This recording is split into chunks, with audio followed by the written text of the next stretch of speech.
आकाशवाणी भोपाल से प्रस्तुत हैं प्रादेशिक समाचार।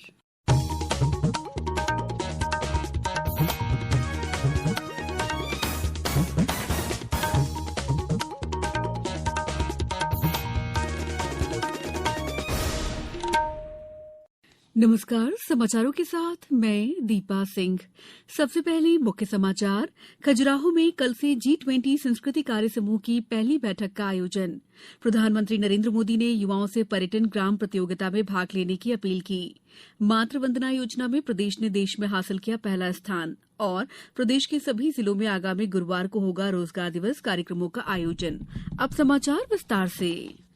खजुराहो में कल से 25 फरवरी तक G20 संस्कृति कार्य समूह की पहली बैठक का आयोजन किया जा रहा है। भारत का G20 संस्कृति ट्रैक कल्चर फॉर लाइफ के विचार पर आधारित है, यानी निरंतर जीवन के लिए एक अभियान के तौर पर पर्यावरण के प्रति जागरूक जीवन शैली। संस्कृति मंत्रालय में संयुक्त सचिव लिली पांडे ने आज मीडिया को बताया कि मंत्रालय ने भारत की G20 की थीम वसुधैव कुटुंबकम से प्रेरित सांस्कृतिक परियोजनाओं का एक मजबूत कार्यक्रम विकसित किया है। G20 का जो इंडियन प्रेसिडेंसी की जो थीम है वो है वसुधैव कुटुंबकम, और हमारी बहुत सारी संस्कृति मंत्रालय की तरफ से वसुधैव कुटुंबकम से प्रेरित सांस्कृतिक परियोजनाओं का साल भर के लिए एक बहुत मजबूत कार्यक्रम विकसित किया गया है। भारत की जो G20 संस्कृति ट्रैक है, कल्चर ट्रैक है, वो कल्चर फॉर लाइफ पर आधारित है, यानी निरंतर जीवन के लिए अभियान के तौर पर पर्यावरण के प्रति जागरूक जीवन शैली। G20 देशों से लगभग 125 डेलीगेट्स इस बैठक में शामिल होने के लिए आ रहे हैं।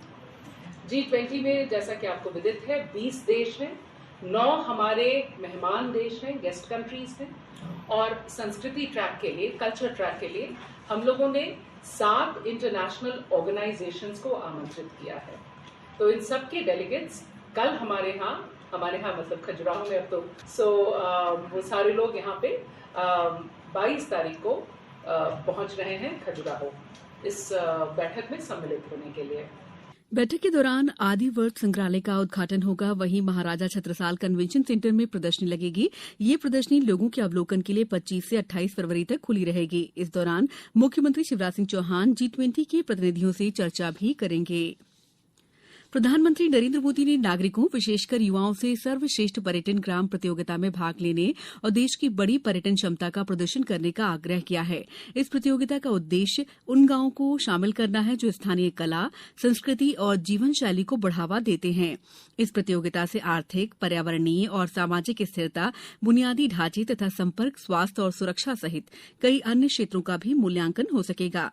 इस प्रतियोगिता का आयोजन जिला, राज्य और राष्ट्रीय स्तर पर किया जाएगा। मुख्यमंत्री शिवराज सिंह चौहान ने कहा है कि ग्लोबल वार्मिंग और जलवायु परिवर्तन से निपटने के लिए प्रभावी उपाय किए जाने चाहिए।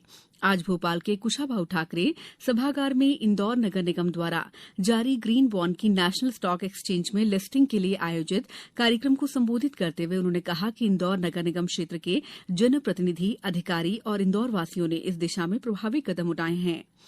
मुख्यमंत्री ने कहा कि सांची देश की पहली सोलर सिटी होगी।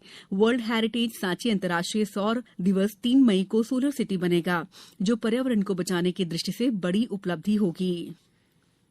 आकाशवाणी भोपाल के सेल सेंटर द्वारा कल 22 फरवरी को क्लाइंट्स मीट का आयोजन किया जा रहा है। इस मीट में आकाशवाणी प्रचार प्रसार का सशक्त और लोकप्रिय माध्यम है। इसकी जानकारी साझा करने के साथ ही विज्ञापन जैसे विषयों पर भी चर्चा होगी। इस मीट के मुख्य अतिथि माखनलाल चतुर्वेदी, राष्ट्रीय पत्रकारिता विश्वविद्यालय के कुलपति प्रोफेसर KG सुरेश होंगे। बैठक में विज्ञापन दाताओं को भी आमंत्रित किया गया है। समाचारों में वक्त है ब्रेक का। ये समाचार आप आकाशवाणी भोपाल से सुन रहे हैं। हमारे समाचारों को अब आप कभी भी और कहीं भी अपनी सुविधा के अनुसार सुन सकते हैं। ये समाचार बुलेटिन YouTube, ट्विटर और फेसबुक पर AIR न्यूज भोपाल पेज पर भी सुने जा सकते हैं।